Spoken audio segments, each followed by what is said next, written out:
Bienvenue dans votre émission Coffre aux idées. Nous nous retrouvons encore une fois autour de la parole de Dieu et notamment autour du livre de Jérémie pour ce cycle d'études que nous avons commencé voilà quelques semaines. Je me retrouve en compagnie de Kétia, Yvelise, Manuel, Maël, Carole et Charles. C'est vraiment avec plaisir que je vous retrouve encore une fois et que j'espère que nous aurons l'occasion de pouvoir réfléchir, mais aussi nous positionner par rapport à ce que nous aurons l'occasion de lire. La dernière fois, nous nous laissions avec une question. Je vous demandais ce que tous ces symboles que nous avions pu étudier dans le livre de Jérémie et dans la Bible avaient suscité en vous. Est-ce que vous pensiez que ces symboles impactaient vos vies et devraient impacter la vie de ceux qui les lisent ou les voient? Alors, que pouvez-vous me dire aujourd'hui par rapport à ça? Autour de notre vie de chrétien, nous avons beaucoup de symboles. L'un des premiers symboles, lorsque nous acceptons Jésus-Christ, c'est le baptême. Nous disons par le baptême, nous mourons au péché, nous enterrons le vieil homme et lorsqu'on nous relève, nous sommes une nouvelle créature prête à suivre le Christ. Ça, c'est l'un de notre premiers symboles. D'accord. Est-ce que vous avez pu, dans votre réflexion personnelle, pu trouver d'autres symboles? Moi, j'ai pensé à deux symboles qui me reviennent à l'idée. C'est par rapport au sanctuaire, mais principalement l'autel. Lorsque le grand prêtre au Yom Kippour devait rentrer en fait, et nettoyer les cornes de l'autel, parce qu'à un moment donné, il y avait le sang des agneaux qui coulaient, qui étaient immaculés, qui étaient inscrits sur les cornes de l'autel pour le pardon des péchés. Là, il fallait faire la purification. Ça me fait penser à ce que Dieu veut faire dans notre vie. Inclure et exclure en fait les scories du péché. Et aussi, si je dois prendre un symbole dans le livre de Jérémie, ça va être l'olivier. Parce que l'olivier, c'est ce que je me rappelle, c'était le symbole de la vigilance, que Dieu veille. Et savoir que Dieu veille sur moi, qu'il veille sur chacun de ses enfants, c'est quelque chose de fascinant et d'encourageant. Ok. Voilà. Et moi aussi, je voulais dire que moi, le symbole aussi qui m'a marqué, c'est aussi ce potier avec le vase utile et le vase inutile. Et je me dis, Seigneur, permets que je sois un vase utile, parce que être un vase inutile, franchement, ça ne doit pas être fun. Voilà. Et c'est vrai qu'au travers de vos différents retours, je me rends compte que durant les derniers jours écoulés, vous avez pris le temps de réfléchir aux différents symboles, mais aussi à la signification. Parce que ce qui est d'important, c'est ce que représente le symbole pour moi aujourd'hui. Que représente ce symbole quand la crise continue, quand les crises continuent à s'abattre? D'ailleurs, sur le peuple d'Israël, le titre de l'étude d'aujourd'hui, la crise se poursuit. La crise continue. J'aimerais que nous puissions lire Jérémie 9, le verset 23. Un volontaire.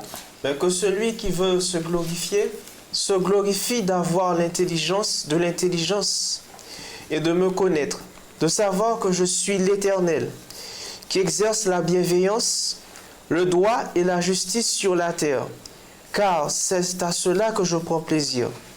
Oracle de l'Éternel, Jérémie 9, verset 23, version Colombe. Merci Manuel. Que comprenons-nous par le fait de connaître Dieu? Qu'est-ce que connaître Dieu? C'est savoir qui il est. Savoir qui il est. Je sais qui est François Hollande. Je sais qui est Barack Obama.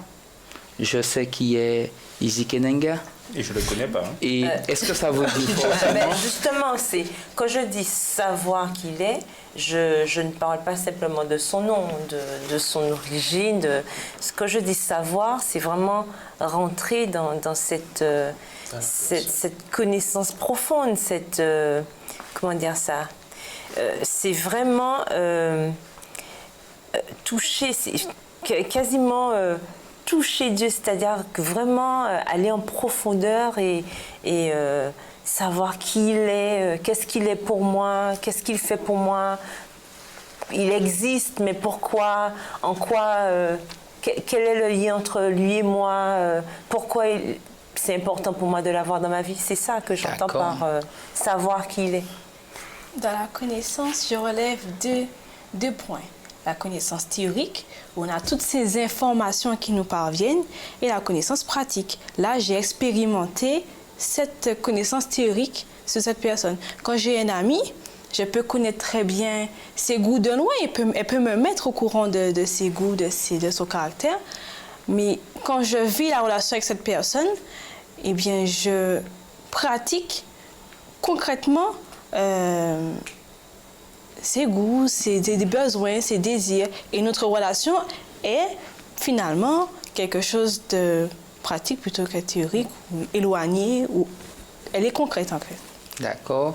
Donc, d'après ce que d'abord Carole et Maëlle viennent de nous dire, ça veut dire que je ne connais pas François Hollande. Non. Tu le connais, mais... J'entends parler de lui. Voilà, tu entends. Ok, j'entends parler de lui, ces informations.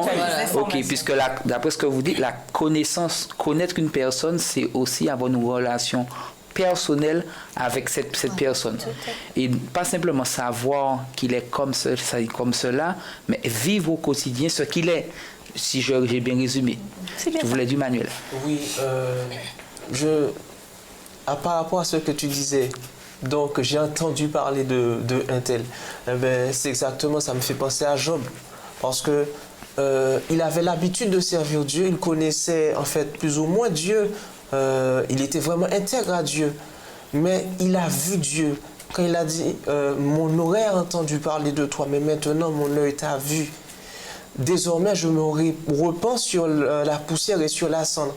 Donc, je crois que il y a deux choses, comme disait Maëlle. Il y a la connaissance théorique, donc ce qu'on entend de la parole de Dieu. Donc, on a entendu le Dieu de la Bible qui a fait pas mal de miracles, beaucoup de prodiges.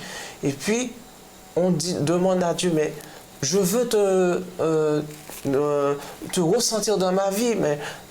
fais-moi savoir que tu es vivant, même si je ne te vois pas, que je ne te sens pas, je ne sais pas de quelle hauteur que tu es, de quelle grosseur que tu es, mais je veux savoir que tu es vivant. Et c'est de là qu'on voit que Dieu, en fait, dans des situations imprenables qu'on ne pourrait pas gérer, on voit que la main de Dieu, on dit, ah non, c'est pas, ce n'est pas du hasard, mais Dieu a agi. Et là, on dit, ah, j'ai entendu parler de Dieu. Maintenant, j'ai expérimenté Dieu dans ma vie. Je sais maintenant qui il est. Okay. Donc, si je comprends, la connaissance de Dieu n'est pas le résultat d'un événement brusque. C'est le résultat d'un cheminement avec Dieu, le résultat d'un choix pour moi d'apprendre à expérimenter dans ma vie ce que finalement je lis au travers de la Bible. Mais c'était justement là l'autre, comment connaître Dieu, comment apprendre à savoir qui il est, ce qu'il est capable de faire. Tu as abordé un peu la réponse, tu parlais de toutes ces expériences que nous avons l'occasion de lire dans la Bible. Mais il n'y a-t-il pas d'autre manière d'apprendre à connaître Dieu? Mais par sa parole, déjà, en lisant la Bible, en écoutant aussi et en observant ses commandements. D'accord. Mais je parlais à part de lire la Bible. Je dirais donc que, à part le fait de lire la Bible, c'est de mettre aussi la parole de Dieu en pratique. C'est-à-dire que nous lisons la Bible, tout le monde lit la Bible, même ceux qui ne sont pas chrétiens, ils lisent la Bible. Mais maintenant, il va falloir faire la différence entre ce que je vis par la foi et ce que je lis. Parce que la lecture de la Bible, parfois c'est superficiel, ça dépend de la personne. Si la personne a un problème profond, je ne pense pas qu'il va étudier la Bible superficiellement parlant. Sinon, cette personne ne trouvera pas la force de regimber, d'être endurant par rapport aux épreuves de la vie. Là, il va falloir entrer en profondeur. Et donc, ce que je pense que c'est que,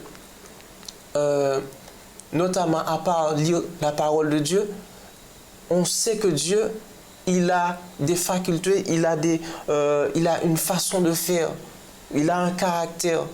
Et on connaît l'un des principaux caractères de Dieu, c'est qu'il aime faire des promesses et qu'il tient toujours ses promesses et qu'il est fidèle à son alliance. Ok.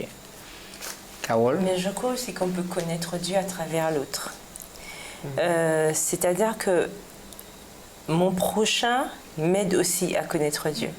Quand je fais preuve de patience envers quelqu'un qui vraiment me sort par les oreilles, c'est vrai quoi. C'est parce que ça nous arrive de trouver des gens insupportables et tout. Mais quand je vois la patience que Dieu exerce, quand Dieu m'aide à maîtriser ma langue, à maîtriser mes pensées, face à l'autre, c'est connaître Dieu.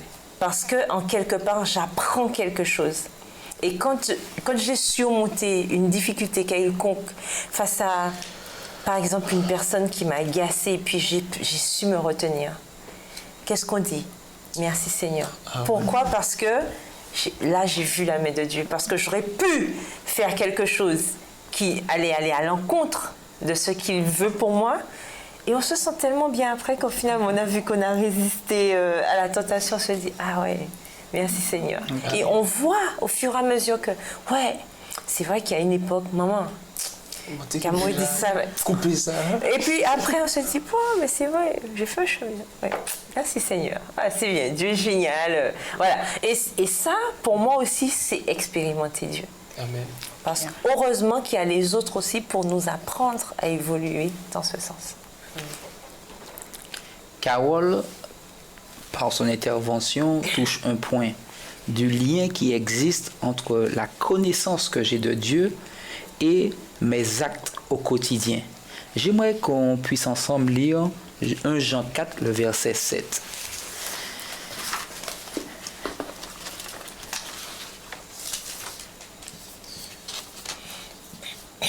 Verset combien? Verset 7. Alors, bien-aimés, aimons-nous les uns les autres, car l'amour est de Dieu, et quiconque aime est né de Dieu et connaît Dieu. Alors que nous parlons de la connaissance de Dieu, ce que c'est que connaître Dieu, comment comprenons-nous ce passage de l'Écriture? La connaissance qu'on a de Dieu se traduit par notre comportement, par notre attitude au quotidien vis-à-vis des autres. Okay. Quand on peut voir quelqu'un, de par son attitude, sa façon de nous parler, on se dit cette personne-là connaît Dieu. Est-ce que l'un d'entre vous souhaite? La connaissance de Dieu, je parle de la connaissance expérimentée, fait que Dieu nous change, nous transforme. Et cette transformation est visible. Et nos actes sont imprégnés de cette transformation et bien évidemment de la connaissance de Dieu. Lorsqu'on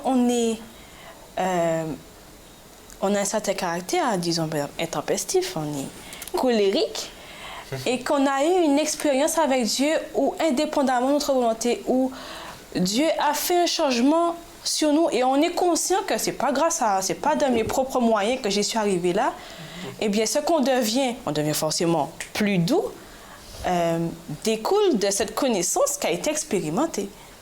D'accord, Manuel? Personne ne me dit là pour l'instant.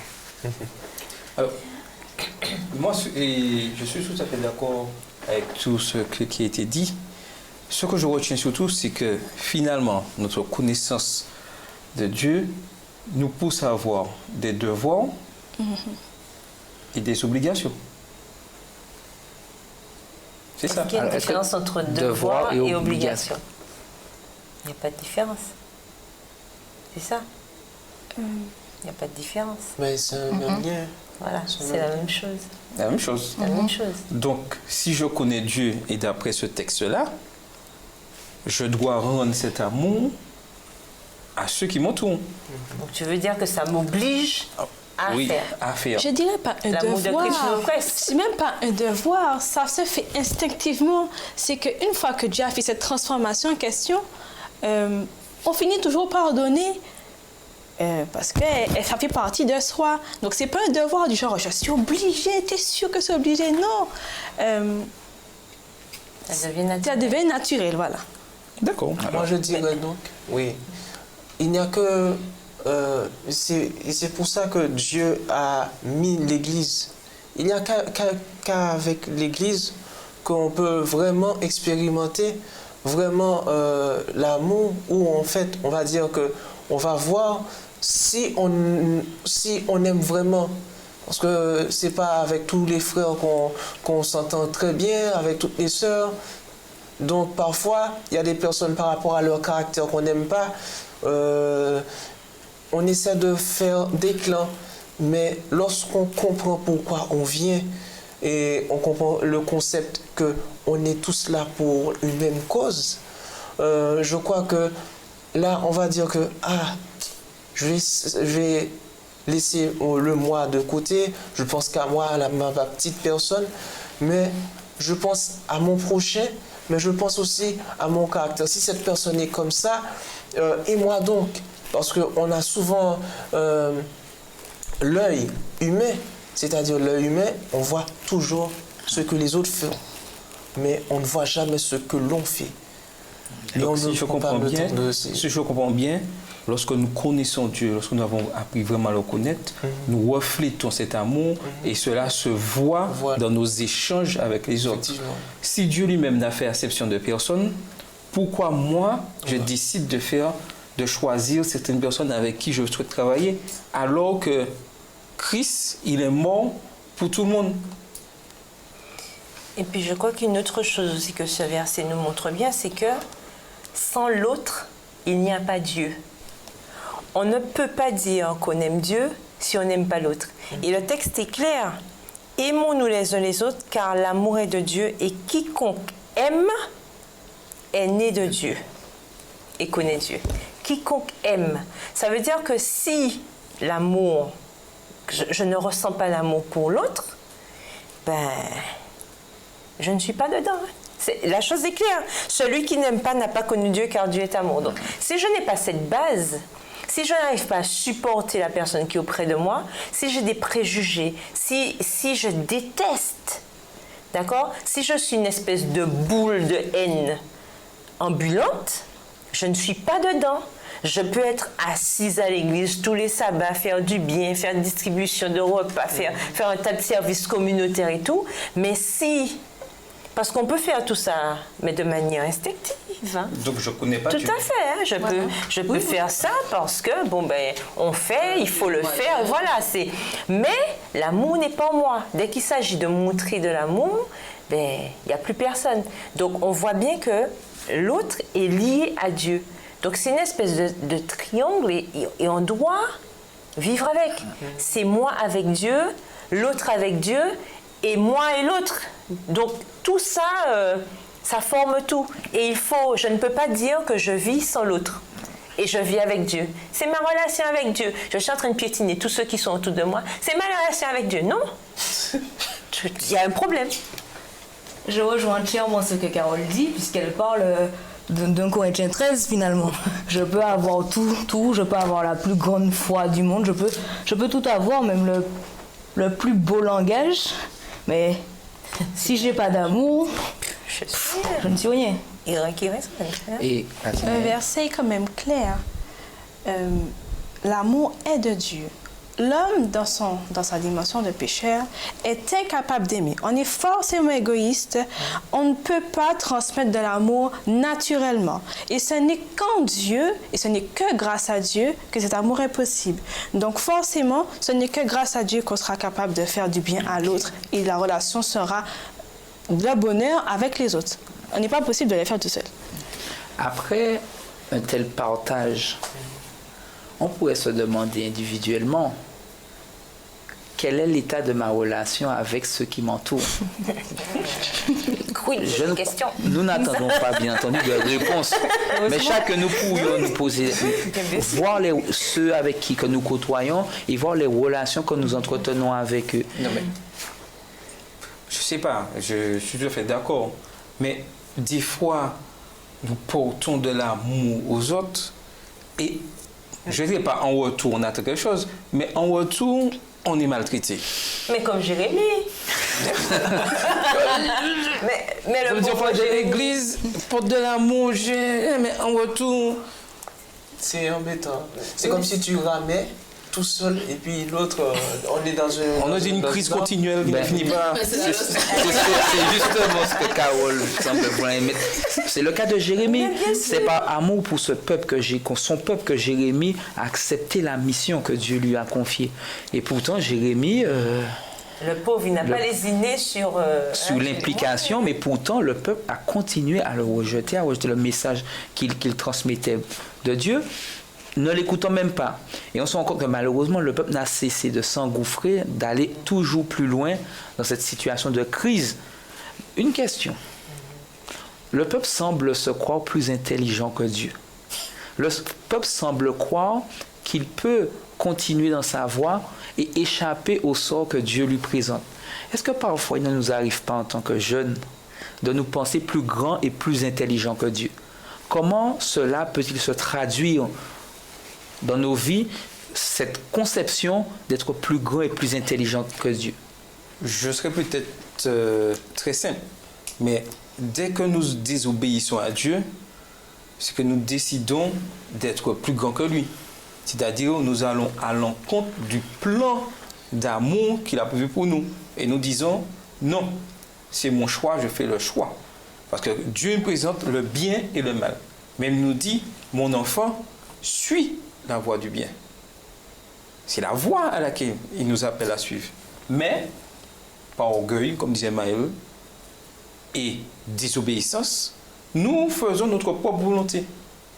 Et nous subissons les conséquences. Manuel? Je disais que c'est comme pour certaines personnes, hein, parfois on peut se croire plus intelligent que Dieu. Dieu nous dit telle parole, sa parole est claire dans la Bible. Mais parfois on détourne le sens de la parole de Dieu. Et on prend ce qui nous arrange et puis on fait de notre guise, à notre guise. Et c'est pourquoi parfois sur un seul verset, on peut avoir 50 000 divergences. Ok. C'est comme si Dieu nous dit pour aller au salut, c'est comme ça. Mais nous, on veut y aller, mais on fait par là. Donc on se croit plus intelligent. On prend le raccourci. Face à un problème, on n'attend pas la solution, on cherche par nous-mêmes une solution au lieu de se soumettre à la toute-puissance de Dieu. Ok. Donc nous sommes, d'après ce que vous dites, nous sommes conscients que parfois il peut nous arriver Tout à fait. de nous penser plus intelligents que Dieu.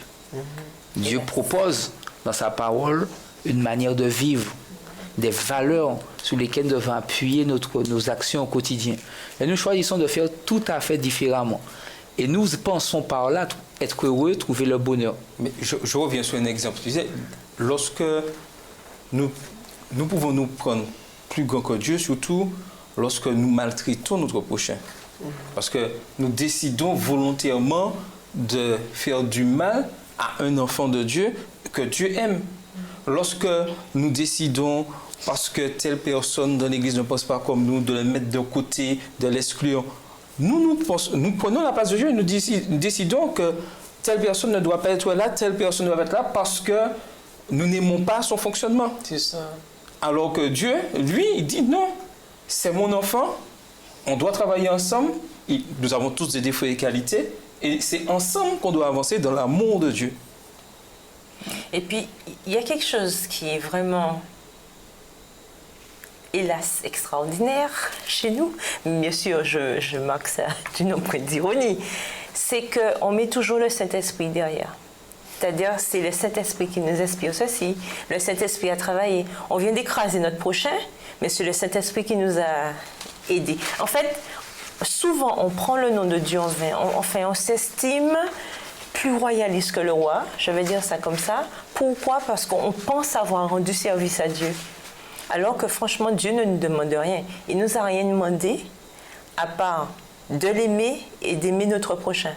Donc nous devons toujours réfléchir à la manière dont nous fonctionnons pour savoir est-ce que cette attitude que j'ai eue, cette parole que j'ai dite, cet acte que j'ai posé, est-ce que c'est un rapport vraiment avec cet amour que nous avons vu tout à l'heure, et est-ce que ça permet à l'autre de se rapprocher de Dieu aussi? C'est important, et c'est pour ça que l'autre, j'insiste, que l'autre est vraiment intrinsèquement lié à notre relation avec Dieu. Parce que, comme j'aime à dire, ce n'est pas en marchant sur le cadavre de l'autre que je vais arriver au ciel. Puisque mon but, c'est d'être accompagné. Je ne vais pas rentrer au ciel seul. Donc, il faut aussi que la manière que je fonctionne, je puisse aussi penser à l'autre, mon prochain. Et Dieu par rapport à mon prochain. Qu'est-ce que c'est? Effectivement, nous avons besoin d'apprendre à connaître comment fonctionne notre Dieu. Quelles sont ses qualités? Parce que automatiquement, Dieu nous invite à refléter ses qualités aux yeux des autres. Et comme disait Maëlle très judicieusement, lorsque ce qui est intérieur, donc quand on comprend naturellement, nous posons des actes en rapport avec ce que nous avons à l'intérieur. Comment aujourd'hui, dans ce cas, en tant que jeune, répondre parfois aux injonctions, aux reproches que peuvent nous faire des hommes de Dieu quand notre attitude n'est pas forcément celle que Dieu veut? Comment devrions-nous réagir? Parce que certains jeunes comme nous n'aimons pas entendre que vous faites mal. Vous ne faites pas la volonté de Dieu. Parfois, nous sommes prêts à... Nous sommes réfractaires et prêts à nous battre pour pouvoir dire non, ma position c'est celle que j'ai choisie. Comment devrions-nous aujourd'hui nous positionner par rapport aux hommes de Dieu? Nous voyons par exemple le peuple de Juda voulant tuer Jérémie, lorsque Jérémie s'est retrouvé devant le temple disant repentez-vous, revenez à Dieu. Ils ont dit cet homme mérite la mort. Est-ce que nous ne sommes pas aussi en tant que jeunes parfois en disant cet homme ou cette femme mérite la mort? Non, mais nous sommes prêts à condamner souvent, et dans les deux cas. Mais quelle réaction je dois avoir? Jérémie aussi. Jérémie disait la vérité. Le peuple était dans le péché. Jérémie a pu dire, Seigneur, il te maltraite par ta puissance, détruis ce peuple, rase ce peuple. Non, Jérémie, toujours dans cet amour, malgré la maltraitance qu'il reçoit, reste calme. Réponds selon l'Esprit de Dieu et laisse Dieu diriger les choses. Donc, quelle que soit la situation, même si ça nous dérange, lorsque nous sommes dans l'erreur ou lorsque nous savons que si Dieu nous envoie, nous sommes attaqués, et c'est là, je dirais qu'on est en perpétuelle crise, nous devons laisser Dieu diriger les choses, le laisser agir. Et c'est aussi connaître Dieu, le laisser agir, quelle que soit la situation, favorable ou pas. Dieu, c'est le seul juge, c'est lui qui sait. Carole, tu souhaitais intervenir?